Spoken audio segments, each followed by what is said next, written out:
বান্দা ওই বাচ্চা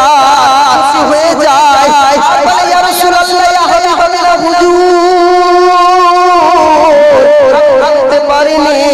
আমি চিনতে পারিনি আপনাই চাইতে পারিনি ইয়া রাসূলুল্লাহ ইয়া হাবিবাল্লাহ হুজুর আপনি যে ওই জায়গায় লিখে দিলেন কি লিখে দিলেন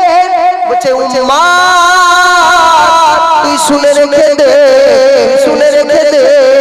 কোনো একদিন ভুল করে আমি মুস্তাফার প্রতি দরুদ ও সালাম পেশ করেছি ওই দরুদ ও সালাম মদিনা মুনাওয়ারা থেকে আমি নবী কবুল করেছিলাম জোরে বলুন আল্লাহ দরুদ নবী ওই দরুদটা যে শুনে নিয়েছে সেই দরুদটাই লিখে দিয়েছিলাম দরুদটা লেখার পরে তোর নেকির পাল্লা ভারী হয়ে যায় জোরে বলুন আজ বলতে চাইবো যারা দরুদ পড়বে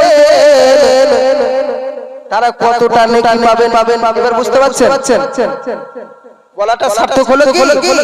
দরুদ কেন পড়বে